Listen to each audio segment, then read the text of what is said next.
Welcome to the Embodiment Podcast. This show is for you if you see the body as more than a brain taxi.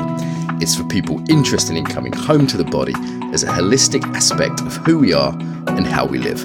Episodes contain practical tips, exercises you can take away, and interviews with specialists from around the world.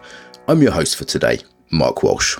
So in this podcast, we are going to look at trauma. So trauma has proven a popular topic on the podcast. Many of the episodes around trauma, such as David Baselli's, Owen Lyons, Paul Linden's, etc., have been very popular. And people have been asking my own opinions on this, not just as an interviewer.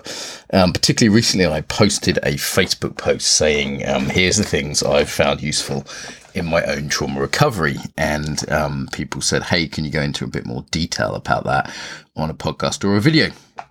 So here it is. Maybe I should say a little bit about my own background and qualifications, then a little bit about what trauma is, and then about some of the treatments that exist out there. I'm not going to be totally comprehensive, but I do want to be fairly thorough about this, actually. So this is going to be a good place to start from anyone who's interested in, what is trauma, what is psychological trauma, what do I do about it, perhaps more importantly for myself or loved ones. And also sort of, of all the things that are out there, how do they all fit together? So some of this is just going to be my own personal musings. But, I do have a background in this, so I should say where I'm coming from. So I'm not a therapist. I have an honours degree in psychology, as some of you know. And I've done an apprenticeship with Paul Linden, who's a trauma educator, for about the last 10 or 12 years. He's really my main teacher and mentor. Trauma, he works with particularly abused children, various other pretty much invented the field of embodied peace building, which relates to trauma. So that's my background. I've had various other kinds of training over the years from various teachers and various people out there, many of whom I'll mention in this podcast. I've done trauma education work. So again, not therapy work. I'm not a therapist, but I've done trauma education work for a large number of NGOs, so non-profit organizations. Some big ones that you'll know, like Oxfam, Save the Children, War Child, various people you won't have heard of, more obscure ones. I've also done work on the ground in various areas of conflict. So I was working, as well as working, say, Save the Children head office in London and helping people pre-deployment. I've also worked in the field, as they call it, places like Sierra Leone, Afghanistan, East Africa, the Middle East, the slums of Brazil, various other places. So my own background is I grew up in, shall we say, a less than ideal house, despite having loving parents. One of them was alcoholic. Pretty sure that I also inherited some intergenerational trauma. I'll say more about that later, from grandparents who were pretty, really on the rough edge of things in World War II. And my own cultural background is Irish, which again, intergenerationally Irish on both sides. So genetically pretty much 100% Irish. A little bit of Viking thrown in for good measure, but mostly Irish. This also relates. So my experience was in childhood. There was certainly my own trauma to do with having an alcoholic dad. And this led to certain symptoms, which I'll go into. When working in areas of conflict, it's quite common that people that come from trauma background will seek out dangerous situations or situations where they feel like they're at home. And again, I'll come into why that is shortly. So I ended up working mostly with young people in areas of conflict and picked up some more trauma there. So some of the places I was in, for example, like the slums of Brazil or living in Ethiopia, were pretty rough. It wasn't a full-on war zone, but certainly there was post-conflict places like Cyprus or places where there's ongoing conflict, like various parts of the Middle East. So at a certain point, I realized I was a little bit worse for wear. And after having done several years of this NGO work, this is before I'd done NGO trauma education work, I should say, while I was just doing other kinds of NGO work, I realized I was drinking alcoholically. That was partly just, I think, a thing in itself, but also a form of self-medication. And I just kind of wasn't right in the head. And sometimes, I had chronic symptoms, which I'll give some examples of this on the podcast, and sometimes some more acute symptoms. Sometimes I had acute symptoms, things that came and went, but other times some really chronic stuff. And I realized it wasn't quite right. I put a lot of this down to drinking. I stopped drinking. That was very helpful. And then fairly soon after that, I started my business doing embodied work, and I realized that I had some psychological trauma. Having Paul Linden by this point as a teacher was very helpful in seeing that. And I'd read various books like Babette Rothschild's Help for the Helper, which is very good. And I realized that, I had some issues. So I got some treatments, many of which I'll mention, and healed in relationship too, various other modalities, embodiment. As that became my work, I became sort of very equipped to deal with my own trauma and to access other people who could help me. So that's what I did. And that was probably about 10 years ago. I took that really seriously. And recently I've realized it's almost like another layer. So like a more subtle layer of some of these symptoms. So recently I've been again taking it very seriously and realizing that it's kind of still getting in my way in some much smaller ways. So I've been readdressing it again. This is what I've been doing, Facebook posts on it, and re-looking at a lot of the modalities. And again, now just massively well educated and resourced because of the podcast and the conference and all the connections I have in the embodiment world. So I feel like I'm uniquely placed, or not uniquely, but certainly well placed to look at some of the breadth of this. Though, just by way of humility, I wouldn't call myself a trauma expert. There's certainly other people I'm going to mention who are better informed than me, but maybe this could be a useful overview. I often do a little piece on trauma in all my, for instance, in the Embodied Facilitator course, Embodied Yoga Principles, and people often find, even if it's just an hour long, find it very, very helpful. So this will be kind of like the podcast version of that. Okay, so I guess we have to begin with what is trauma. Well, tricky, because different definitions, different people define it in different ways. Key things, the experience of overwhelm. So not just stress, but some kind of sense of overwhelm. So not just like I feel a bit annoyed or I'm a bit unhappy about that, but there's this feeling of my perceived resources do not match the perceived threat.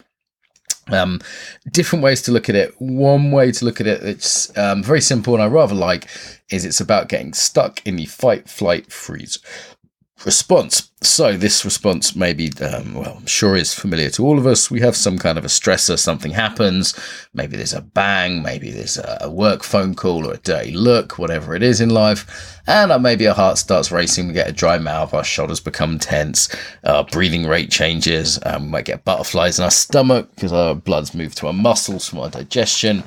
And there's all sorts of other things you can look at in terms of blood sugar levels and tension levels. So this is a normal fight-flight response. This happens to us on a daily basis in small ways. I think in some ways, modern society, we're sort of living in this.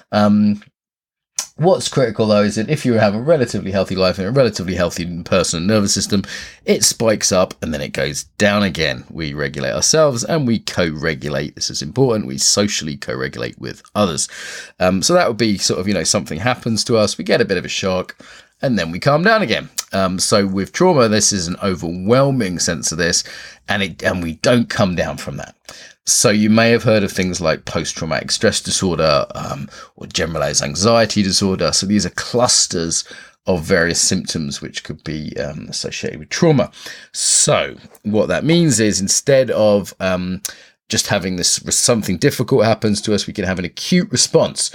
Now, different diagnostical criteria for this, but I'll give you an example. So I was in the slums of Brazil, I was working there with kids. It's pretty dangerous.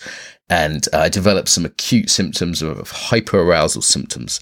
So hypervigilance was one. I was kind of watching all the doors and windows. I slept very lightly. I even had this sort of trippy thing where I could see myself sleeping while I was asleep, which is a great ninja skill to have if you live in a very dangerous place. However, I was also pretty wired. I was self-medicating with alcohol and various other things. And then my mum came to visit me for Christmas. I said, Mum, you can't stay here. Let's go somewhere nice. So we drove to the Foz do Iguaçu, which is a beautiful waterfall and a nice hotel.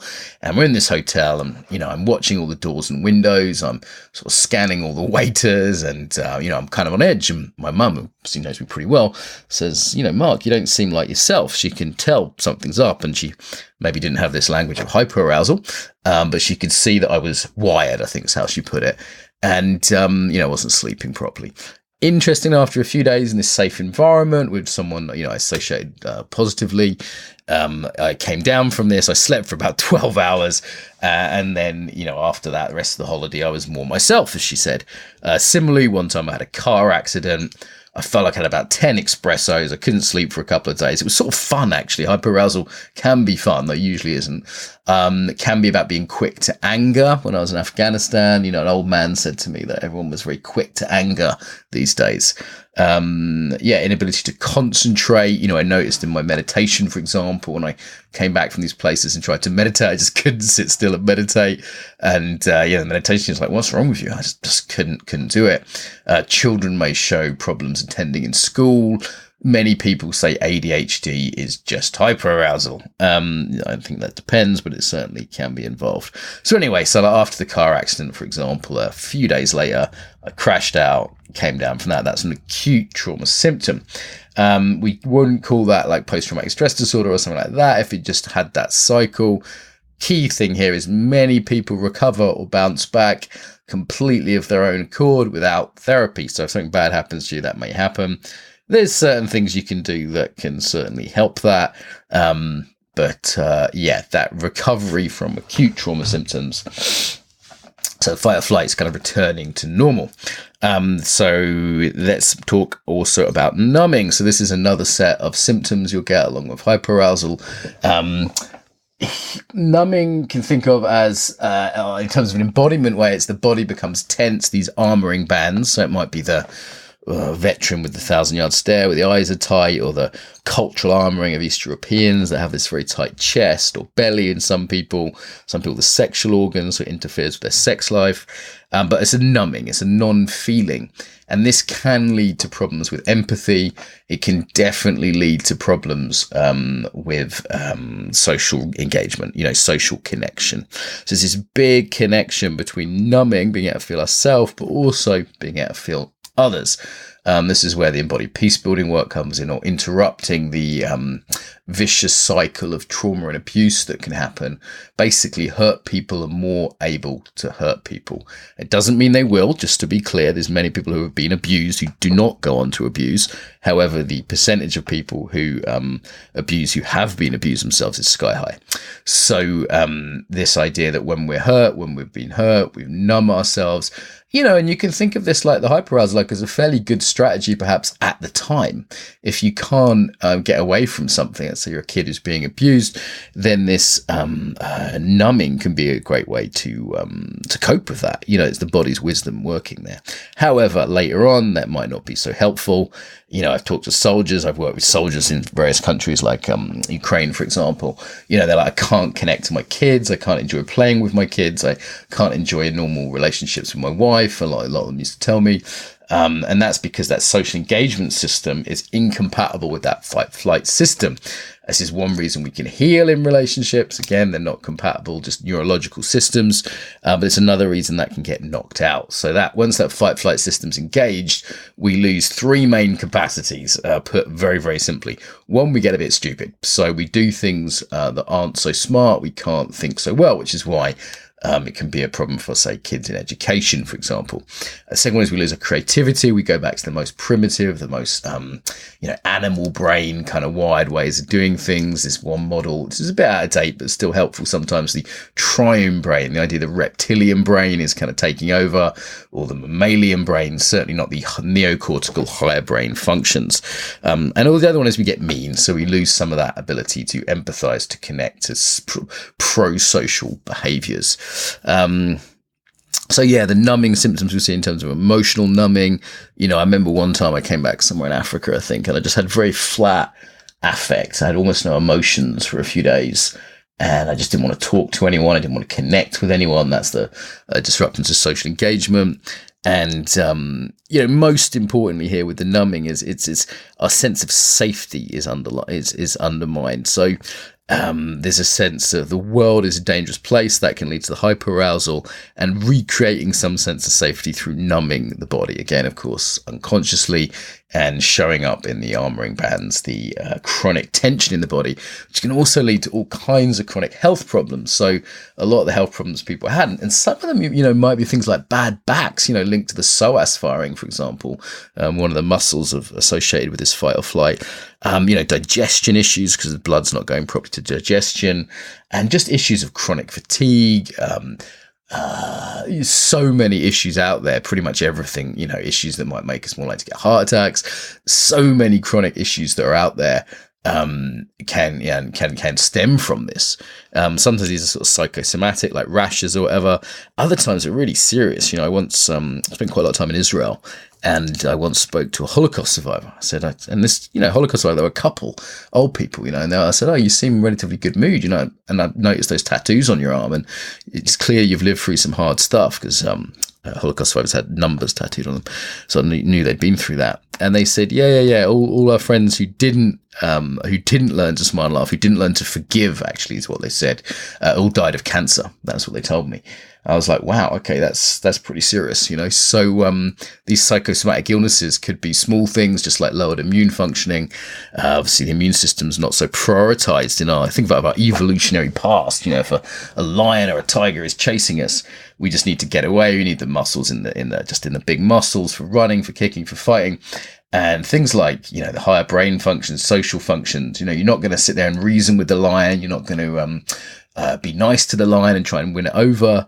There is something called a Fawn Response, Fawn, people talk about, which is a type of the flight response, where people get kind of like very nice. And you sometimes will see this in survivors of various kinds of interpersonal trauma, that they have kind of chronic niceness, or just, it's almost like people are trying to stop the abuser or whoever it is by being so nice that they won't get hit or whatever. And again, that kind of makes sense in that circumstance, but can lead to problems.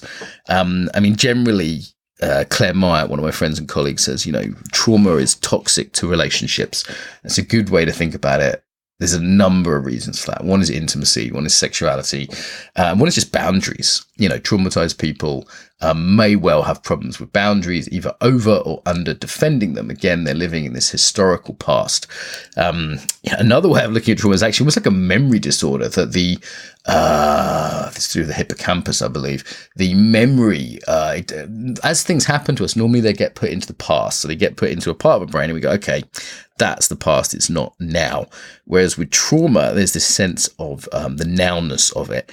And this can lead to the third set of PTSD symptoms, which is called reliving symptoms. But I remember one time some bad stuff happened to me, and I just kept thinking about it for years later. It wasn't like a full blown dissociative flashback. Maybe you've seen that in the movies, for example. Actually, relatively rare, but it can happen. People have some sort of a trigger.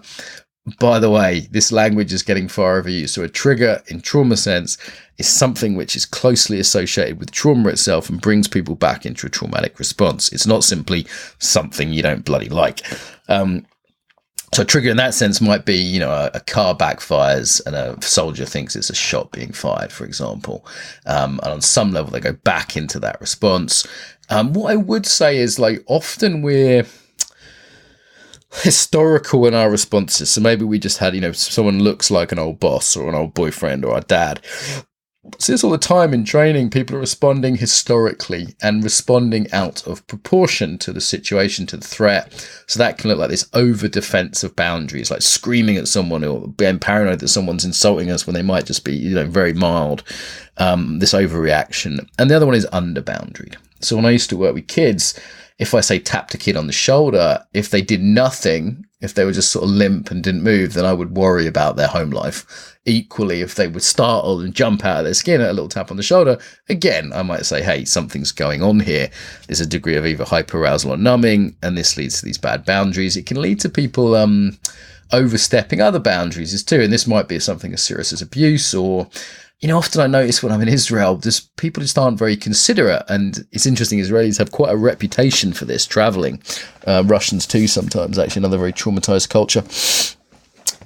So in this sense, it can just be like not noticing. Like I remember once I was on the beach in Tel Aviv and someone was very quiet, just relaxing. And someone came next to me and sat really close to me and got out a ghetto blaster, like a big stereo, and started playing their music really loudly. And I looked at my Israeli friend who I was with and said, what the fuck, And she said, yeah, he hasn't even thought about you. He's not being mean. He just hasn't considered your boundaries or the edge of, where you are and what you might want.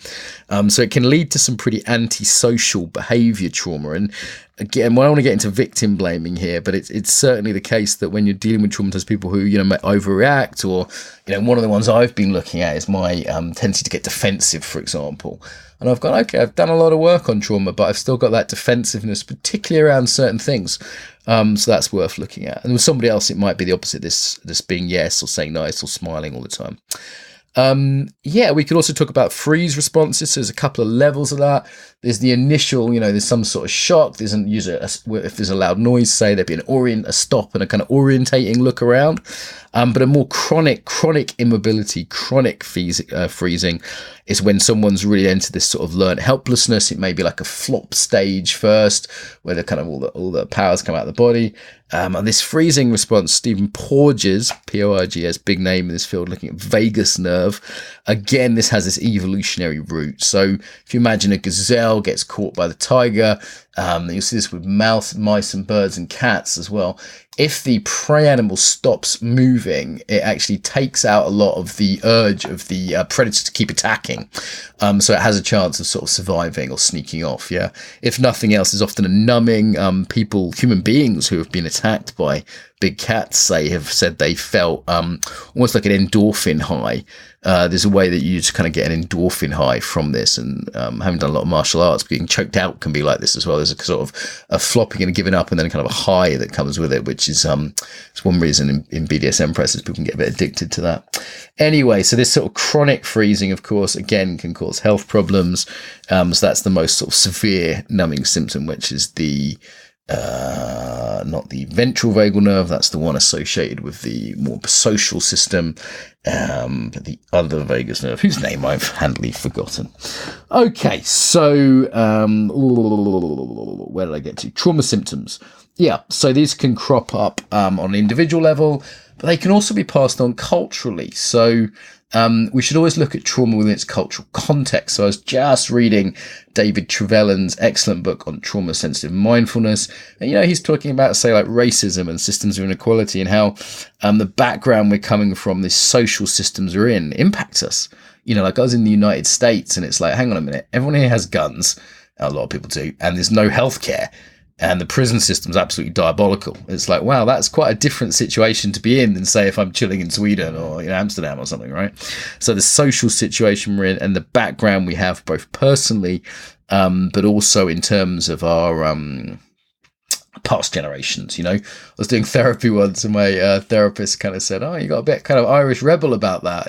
So this sort of had this image of sort of an Irish rebel side of me that was coming out, and maybe again responding disproportionately. You'll see this in, say, Russia in relationship to authority. Trauma can make people scared of authority. A land that had Stalin, that's not really surprising. It can lead to people keeping their head down. It can lead to relationships to money and food. Hugely impacted this. The amount of calories, I put on like 5 kilos every time I go to Israel or Russia because I get fed by everyone. Now, that's loving, it's caring, food is love in those countries, but there's been a lot of famine. There's been a lot of, say, in the Ukraine, for example, where my wife is from, there's been a lot of famine, really bad famine. And, it's the first thing that I do when I get there. My mother-in-law is like, what do you want to eat? And she, even if we got in at midnight last time I was there, she's got food laid out for me. It's the first question she asked me in the morning, what do you want to eat? And again, it's beautiful. It's not a problem, but there's an obsession with food there, which has come from that cultural trauma. And it wasn't, my mother-in-law's generation, it was a grandmother and great-grandmother that lived through the Holodomor and other kind of famines in the Ukraine. So, this is, it's in the bones, as it were. Okay, so we've been going for a little while, just over 20 minutes. I just want to say, actually, if at any point during this podcast you feel like you're not breathing, you're spacing out, you're getting too tense, it just feels unpleasant, pause the podcast, stand up, shake, breathe, look around, smile at someone you know and like if they're around, look at a picture if not, go on the internet, look at cats or whatever.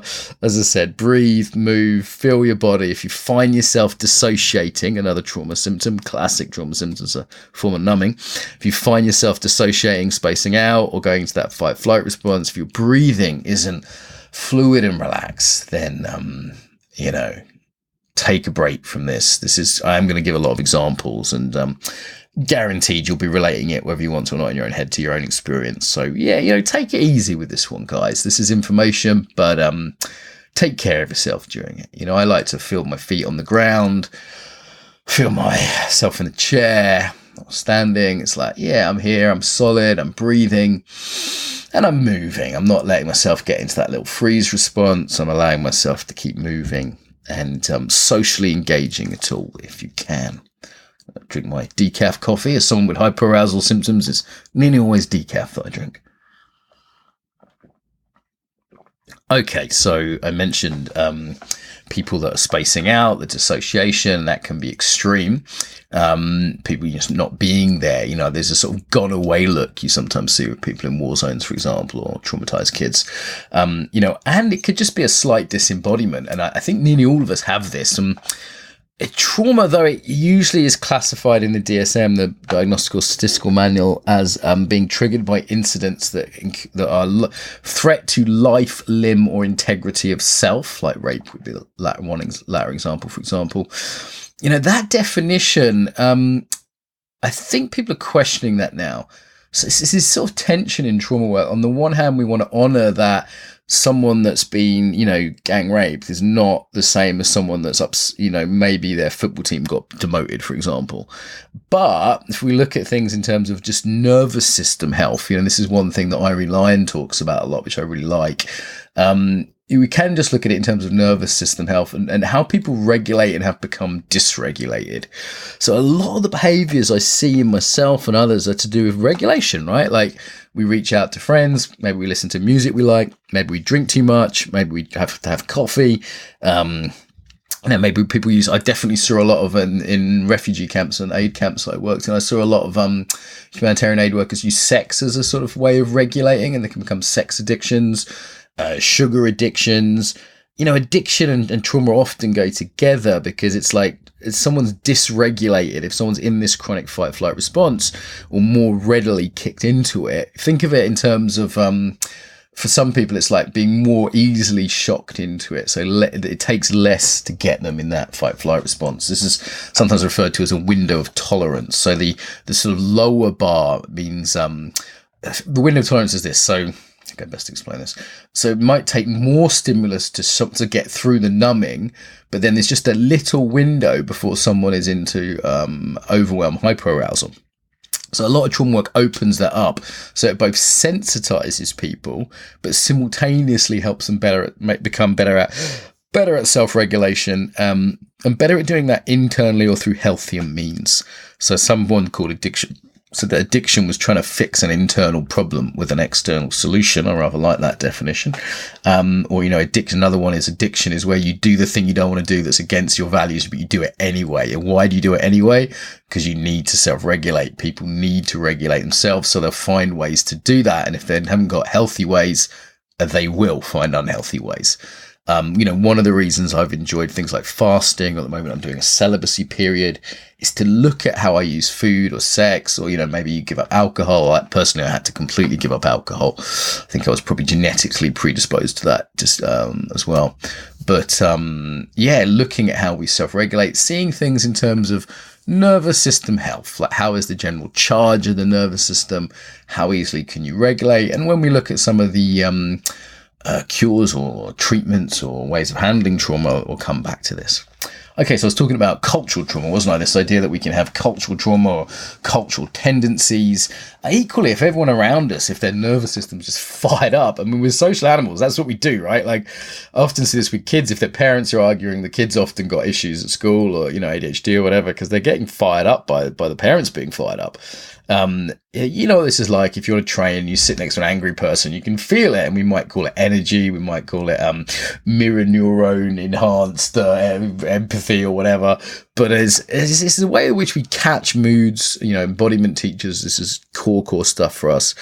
So who we spend time around is really important for our own trauma. And if the whole culture's traumatized, then this is significant. Like recently, I was in the Ukraine. I was in the airport in Odessa. And there was some long queues and there was some delays. I mean, it wasn't anything major, but there was just a huge agitation around, a huge agitation. And it was hard not to pick up on that agitation. You'll also see the cultural numbing, like we call it the Russian smile, the kind of lack of smile often see in Russia, or the Russians make fantastic friends and they really look after their own, but they're not necessarily very nice to strangers. There's a kind of cultural stranger danger through being invaded by everybody from Genghis Khan to Napoleon to Hitler, where they don't really trust the outsider. Trust trust issues are huge in trauma, absolutely huge. And I'm still a bit less trusting than some people. Sometimes it expresses a huge naivety, but usually it's a trust issue. So, it could be scarcity stuff around food. I mentioned around money would be another one.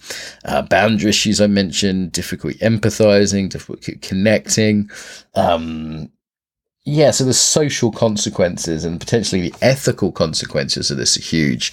This is why when we look at embodied peace building work, healing and peace building go together, because otherwise you get these cycles of numb people hurting people, cycles of trauma and violence just going on and on and on. And to break that cycle's a pretty beautiful thing to be able to do. And it says in the Bible, the sins of the son will be visited. The sins of the father will be visited onto the son, onto 5 generations.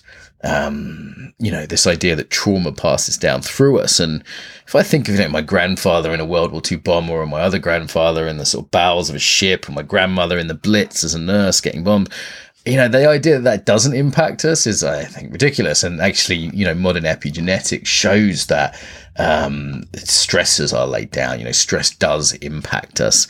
It does impact us in many ways.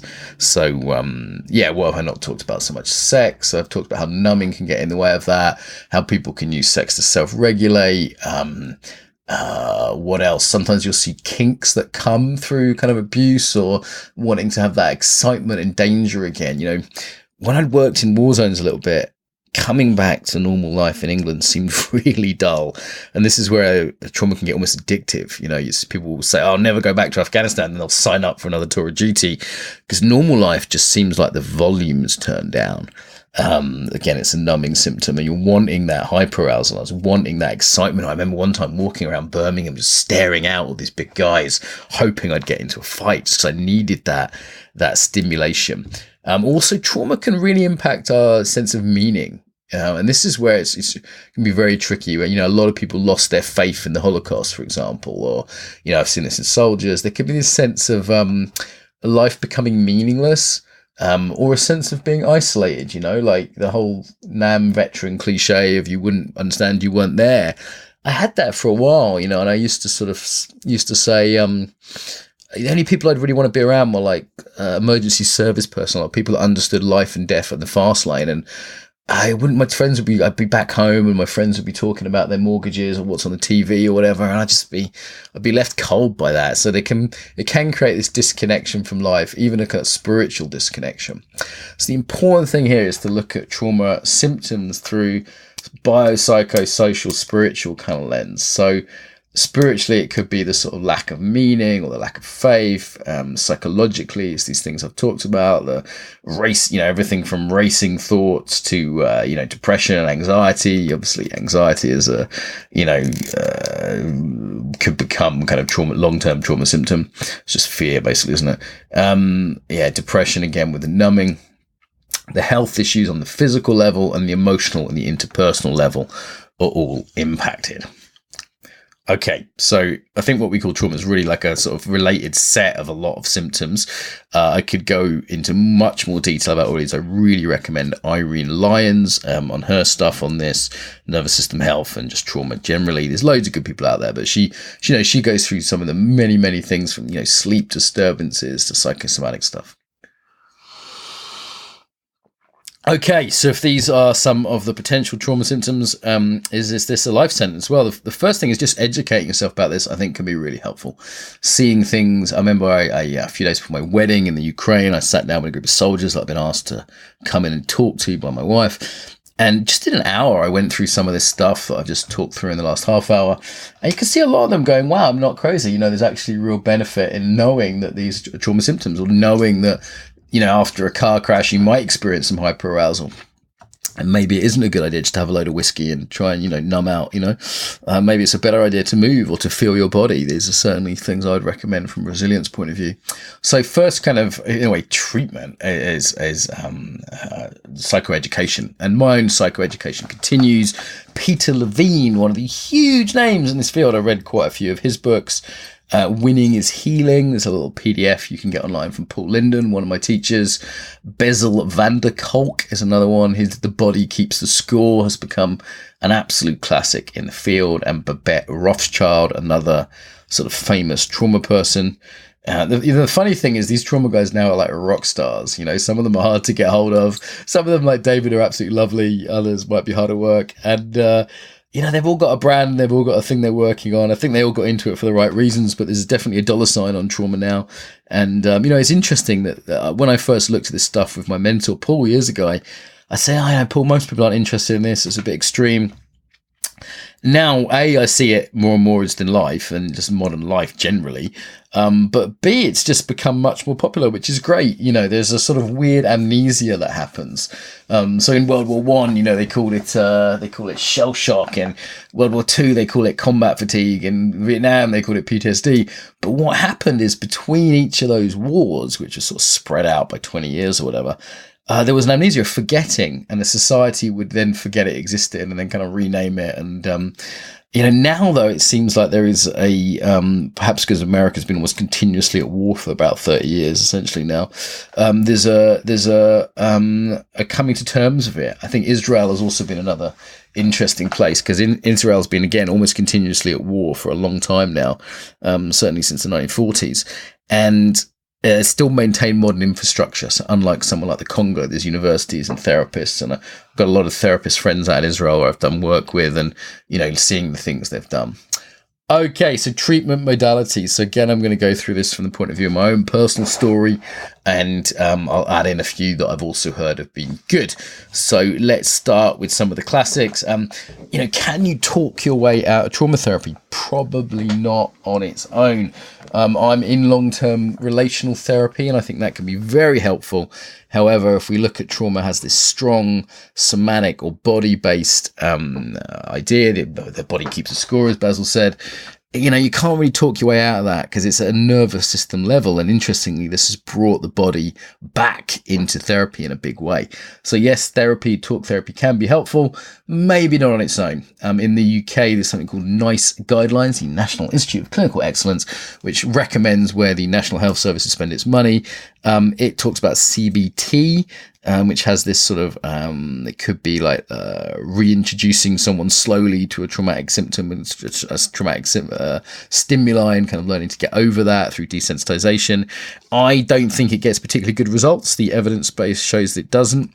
The one that I have had better results with is EMDR, eye movement desensitization reprocessing. A little bit of a strange thing where you talk about a traumatic experience and you track your eyes left and right. There's other ways to do it, but that's the most common one, usually following a finger or looking at light.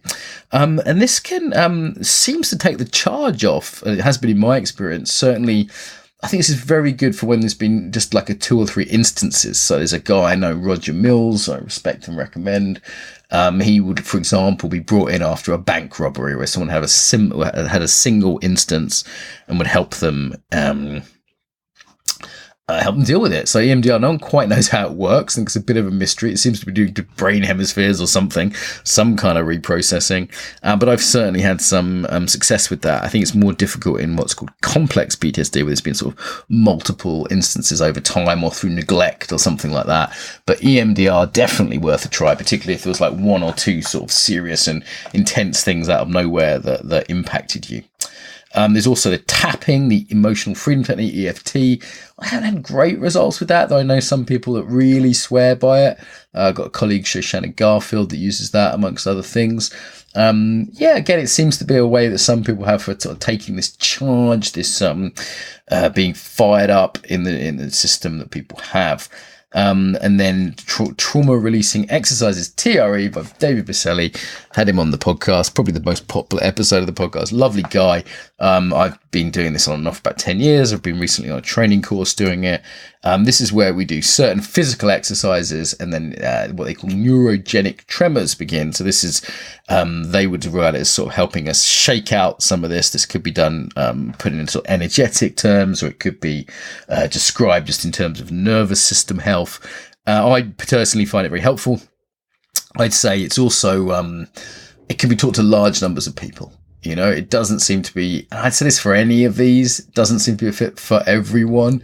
And there's even instances where things could be made worse by these different treatments. I'd say listening to this, do get the advice of someone who's a therapist, working with a therapist. For me, TRE has been very helpful. And it's accessible. So many of these other things I'm going to talk about have to be done one-on-one, and that can be super expensive. Whereas TRE, they've got an app for it. You can actually learn it from a book to do it yourself. Respect to David for producing that. I know there's Steve Haynes in the UK and various other people around the world who train TRE. So, great system, I would say. So I mentioned somatic experiencing. No, I haven't. I mentioned Pete Levine, who created somatic experiencing. I've worked with a couple of his students, such as Betsy Politin. Irene Lyons that was one of her teachers.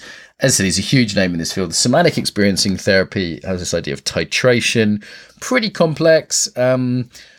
Pretty expensive, hard to get hold of in many places, but seems to be very effective. Many people swear by it. And this idea of titration, of just touching on the trauma, touch and go, not drowning in it, not immersing yourself in it. What was it? We're on the TRE course recently, freezing, flooding, dissociation. If any of those things happen, you've gone too far, right? So going just a little bit in can be super helpful. And that seems to be somatic experiencing model. As I say, I've had personally not that much experience of it, but it's considered one of the sort of gold standards of trauma therapy in this field. Another one, Paul Linden, his work around this is unique in that it's really based on, yes, somatics, but also empowerment. So, I've seen him work with, say, someone that was raped or attacked, and I'll have them actually do the self-defense moves, or actually learn to throw their attacker, and actually learning that capacity, not just to feel safe, but actually to be safe. This word safe is, again, another one of these overused words these days, but it's actually helping people with those skills. And, therapists can work with martial artists to do that. And I think this is kind of unique, and there's something very special when you see people light up with this sense of wow, I've learned to actually stop the thing that would have hurt me, So Paul Linden, his approach, he's got free ebooks and free resources online you can look at. That's certainly been very helpful to me. What else? Some people swear by sort of arts and creative practice. I can see the sense in that. There can be a way in which people can express themselves through that in a way that perhaps isn't really helpful. That they couldn't do through talking alone. Personally, I found body work very helpful. So craniosacral therapy for just soothing the nervous system. Rosen method I've been looking at lately. A lot of body work for helping us, with a skilled bodywork practitioner. Can be super helpful. I know Stacey Haynes, training Strozzi's system of bodywork out on the West Coast, does a lot of work around this. I was talking to one of her students that works with sexuality around this. A whole sort of bodywork modalities, and also just healing in relationships. So while trauma can be toxic to relationship, I think relationships can be the most healing thing. And for some people at first, that needs to be a relationship with a therapist. It needs to be a relationship with a cat, or dogs and horses are used a lot, equine assisted, or dogs used around PTSD can be very helpful. To able to learn, we co-regulate, to learn that reconnection with another organism, even if it's not a person. And then for me, certainly, a lot of love and respect to a few girlfriends that I had that really helped me with my trauma and were able to, deeply listen. There's kind of mixed evidence on if talking about things after a trauma helps, because it can just lead to people kind of re-traumatizing themselves, right? I think it's particularly helpful if someone is talking about trauma to, one, they've got a sort of caring, empathic, dedicated listener who isn't going to get freaked out, and B, that the story they tell goes from safe through the traumatic instance to safe again. So, when I've talked to aid workers, I'll make sure they finish the story, and then we got back to camp and we had a glass of wine and things are okay. So that completion aspect in the story rather than just re-traumatizing. And again, telling that story with someone with a nervous system which isn't going to get shot, which is going to help them make meaning out of it, help them work it through. But like I said, there's some evidence that they used to do these debriefings around, the emergency services and things, and some evidence that actually made it worse, not better. On the whole, though, empathy is a healing thing. Another one I'd say is nature. So, I just find this calms my nervous system generally. I mean, we could get almost pagan or shamanic around this, but there's certainly a calming of the nervous system for me. in nature, and almost like, without being too rude, sort of letting go and giving back to the earth of certain things, which is in various tribal societies has been part of their sort of post-war kind of things they would do with warriors after war, for example. And for me, yeah, nature is not to be underestimated. In terms of building those self-regulatory skills, yoga, for example, and martial arts can be very helpful, but only if they're empowering and if they're trauma sensitive. So you could look up trauma sensitive yoga, for example. Sarah Holmes de Castro in Canada is one person I know that does that. There's, I think, is it David Emerson? And in trauma sensitive yoga, it's like, people's boundaries aren't being violated by teachers. You just grab them and adjust them. But more than that, there's choice that's given. You know, this idea of learning choice over one's own body, learning not to take things too far into two extremes, you know, learning that self-regulation for yourself. And, you know, the body isn't always a safe place for people that have been traumatized. It might be overwhelming. You know, sometimes with mindfulness, for example, you might want to use an image or a sound rather than meditating on the body, because, you know, sitting without moving, remember to move and breathe if this podcast is getting too much, guys. Anyway, so sitting, just focusing on yourself can just be overwhelming. The body can just be full of unpleasant sensations and emotions, you know. So it's just sensitizing people to that, especially in a sort of still, mindful or yoga environment, not always helpful. I would recommend David Trevelyan, spelled Treeleaven, his book on trauma sensitive mindfulness. Very, very helpful. It gives some of the protocols around that. It comes from sort of social justice background, which I think is useful to consider, kind of social context and social systems. Personally, I think in America on the West Coast, they're a little extreme about that now. It's got a little bit too far. And, you know, the sort of trauma language in America is spreading into sort of every walk of life. You know, I'm not sure if college kids need safe spaces in the same way as abused children do, for example. I think basic assumptions of robustness can also be healing and empowering. I think we've got to be a little bit careful of the spread of this trauma language as just a way of sort of bullying people and closing people down. That being said, you know, generally this idea that it's worth taking into account things like oppression and racism and different inequalities is super, super helpful. You know, like, just every poor community I've ever been in, the conflict was close to the surface, boundaries were in a certain way, you know, and telling people they're in a safe space when they're not in a safe space because they live in a dangerous neighborhood or whatever, not helpful. Very difficult to do any kind of effective trauma work if someone is still in danger. So like the getting into a literally safe space is often the first thing, then stabilization, learning self-regulation, and then only then looking at the traumatic instance. There's various models of this, some of which go back like 100 years.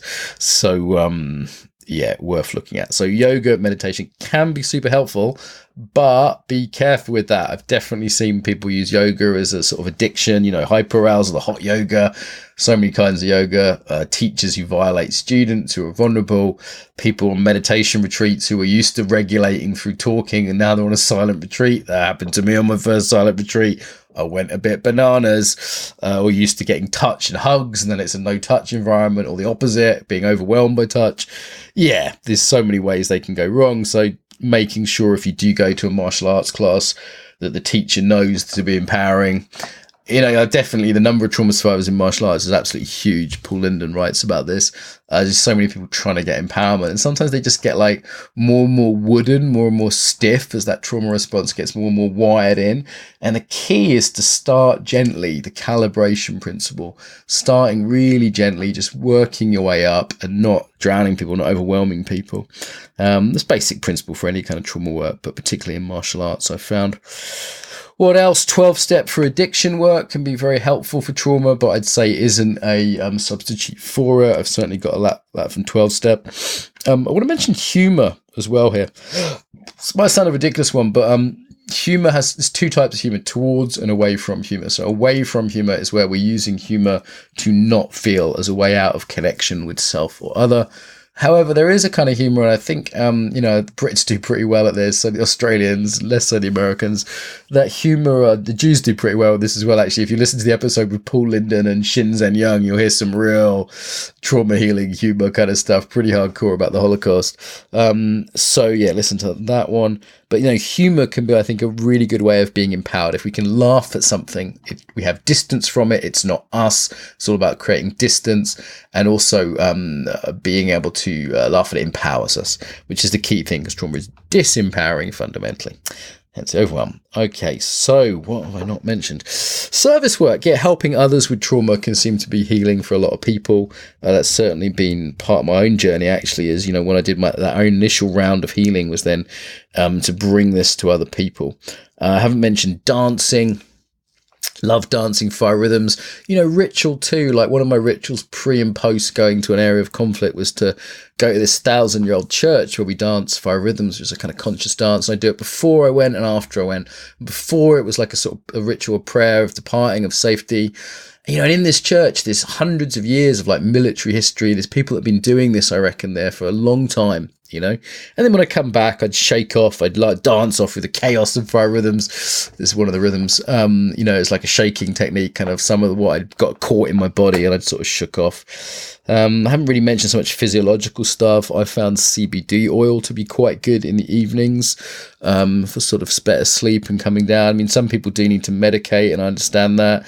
For me, it's like always looking at cost benefit analysis with those kind of things. There is drug assisted things like magic mushrooms have been part of my own journey, and I think you can get profound insights which can be healing. I've heard very good things. Is it ibogaine? There's one of the newer, well, not newer, but newer in the Western world, hallucinogens can be very, very good for trauma, I'm told, though I don't know. And I know one ex-commando Israeli who we had on the show, Ari Griever. He did does MDMA assisted trauma healing, and he says it's by far the best thing. It's sort of dwelling in love, really. So again, there's people that work with this, like the guided tripping people, like my friend Miriam or the gent we had on the show. And hallucinogens, again, used widely. The setting really important. Can be part of trauma healing. I've definitely seen this for many people. Okay, what have I missed out? I'm going to look at the Facebook post I've done and see the comments. Yeah, I've been hearing this very good thing about the NARM method. I haven't explored that myself, but people I recommend have said that. Oh, family systems. So for intergenerational stuff, family systems, family constellations. If you look at the listen to the episode with Near Easterman, he talks more about the family constellation stuff. I've had mixed experiences with myself, but some people really swear by it. Some people find gender work's very important, particularly if there's been like sexual stuff, so like men's work, women's circles, that kind of thing. Just looking through. I put this on Facebook, and what's helped me and various other people sort of added to it. Yeah, cold showers, that can be part of that. Retraining the vagus nerve and learning to have that resilience again. Ritual, performing arts, especially for social and cultural trauma, my colleague Vilya says.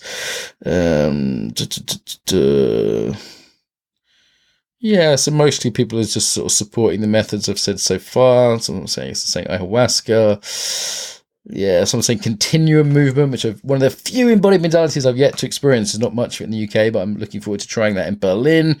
Play is kind of in some ways the opposite of fight flight. So yeah, absolutely through play. Somebody said non-dual Shiva Tantra and Kundalini Yoga. Kundalini Yoga is one I'd be careful of because of the state pumping.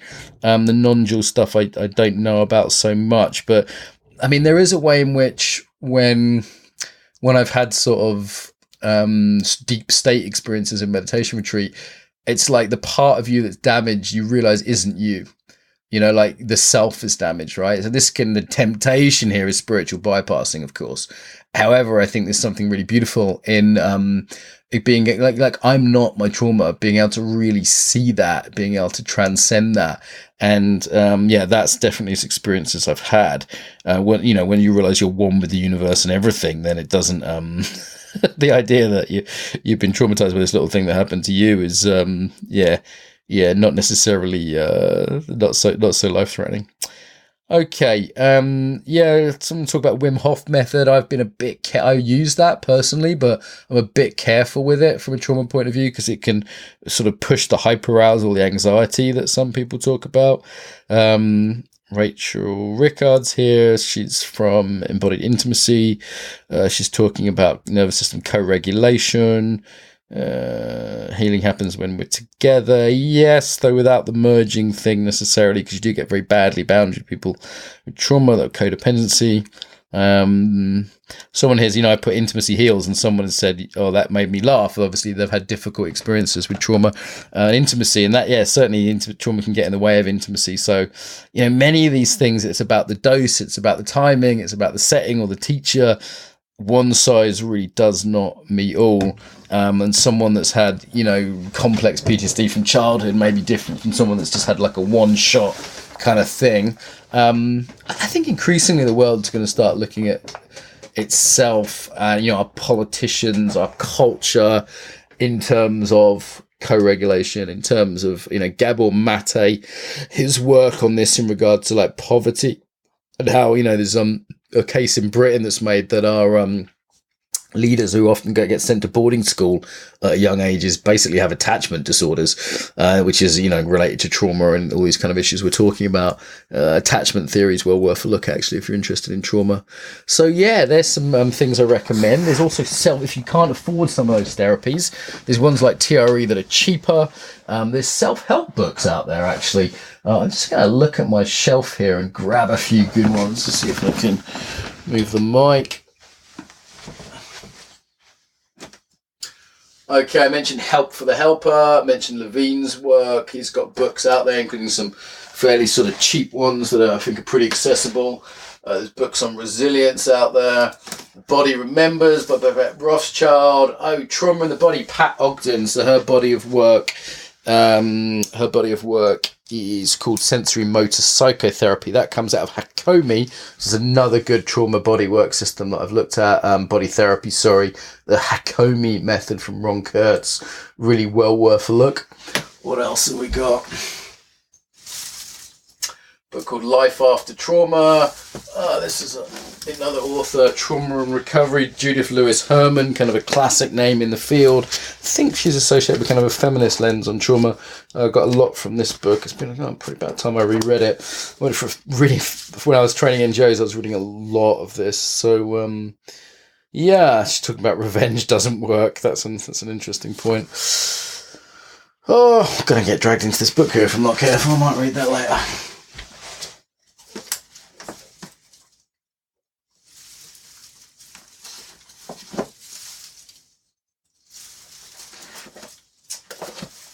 And here's a workbook here, Integrating Siege of ACT. So that I've heard good things about. DBT I don't know, and CBT I mentioned. Overcoming Trauma and PTSD is like a workbook. And that looks at like negative thinking and thought patterns, which again, it's helpful to look at thinking, but I think you do need to look at it physiologically too. And there's various other self-help books and stuff you can get out there, various apps as well if you've got an iPhone and you're into that. I'm going to get dragged into those books. Okay, so I don't think you can really read your way out of trauma, but, it goes all the way back. There's Odysseus in the Iliad, for example. Achilles gets basically post-traumatic stress disorder when, I think it's his lover or his friend, is it Patroclus? It's in the Hollywood movie, it's his cousin, but yes. Anyway, so PTSD and trauma certainly goes back as far as the ancient Greeks, though they might have had a very different way of looking at it. All right, I think I'm rambling now. It's kind of late here. It's 9:45. So what have I done? I've gone through some of the symptoms. Again, not exhaustive. I've gone through some of the treatments. Again, not exhaustive. I'm sure I've missed some sort of very good things out. I hope that's helpful to people. I've got YouTube videos out there, particularly for yoga teachers and for coaches. If you look up trauma education, Mark Walsh, or trauma education for yoga teachers or life coaches, there's some specific things that, because we're on the hour, I think I won't go into now, but specific things that relate some of these things we've been talking about to those specific jobs. Obviously, the body's very important in this. Episodes to watch: David Baselli from TRE, Betsy Politin's episode's very popular, Orion Lyons' episode's very popular, Paul Linden, I mentioned, Nia Easterman on the family intergenerational stuff, Ari Griever, the Israeli commando, Shannon Garfield, Roger Mills. There's a few people. I hope this has been of some use to you. I'm not a hardcore expert on this, but I've developed a bit of experience personally and professionally. So I hope some of that is useful. If you email me sort of questions about trauma, I often don't quite know what to say when people sort of massively open up and send me emails. Best thing is to, to address your own healing, to get help in whatever form you can afford. And I wish you well with that. The last thing I'd say is, for me, my trauma symptoms are way less than they are 10 years ago or even 1 year ago. I'm in a intimate, most people would say very loving and tender relationship. I'm running a successful business. I still have my ups and downs emotionally, but I don't have massive dysregulation. I'm learning to be a better manager through trauma healing. And, what I'm seeing is it's just so worth it. If you're going to be a better boss, you're going to have better sex. Maybe you're a better parent. I can't speak to that one personally, but I know many people who have. People say, what do I do about my kids' trauma? And often the best answer I've heard from parents is look at your own trauma first. But this for me is like, it's exciting. You can look at this as an adventure. I know if you're like deep in PTSD, it's like, I just want to sleep or I just want to stop hitting my kids or whatever, then yeah, that's the first stage. But I'd say that this really offers an adventure. It really offers a way to make your life more enjoyable, more fulfilling, more successful. So, I wish you well and really just encourage you to, if you've got that stability, to do the work, to have the courage to do that and to go for it if you can. And if you're just struggling to get by, then, my heart goes out to you. Some ways to get more, to give back, and to get more involved now. So the biggest request I have would be to share the podcast with your friends, people that you think would really enjoy it. Email it to them, put it on your social media, tell them about it, old school. Really appreciate that. Equally, if you want to support us financially, you can go to Patreon. That's patreon.com/embodiment podcast and give us $1 an episode. And I'd say they're well worth $1. So that's less than £1 if you're in UK-ish. So yeah, please go there. On the embodiedfacilitator.com website is where this is hosted. Most people I think listen to for iTunes. iTunes, we'd certainly appreciate a review. The way iTunes works means that a review means more people will find it. iTunes regards it as more important for searches. So even a couple of sentences review really does help as a little thank you to us. And if you want to go to embodiedfacilitator.com, you can see the actual, links to the sites. There's comments on there. The Facebook group tends to be where people discuss things. So if you go to put in the Embodiment Podcast into Facebook, there's a page which is relatively quiet and a group which does have some discussion on. So I will reply to things personally there. So also on embodiedfacilitator.com website, there's all sorts of freebies there. There's videos, there's free ebooks, there's ebooks you can buy. And of course, there's our newsletter list. If you want to stay in touch and learn about things like the Embodied Facilitator course and our next Embodied Yoga Principles teacher training, then go to that website and you'll see a little pop-up and you can get the newsletter through there. Okay, so I think they're the main ones. Tell your friends, pay us some money on Patreon, give us a review on iTunes, send us your email if you want to be on the newsletter list, and get involved on the Facebook there. Bit long. Pick whatever you like that works for you. Until next time, welcome home to the body.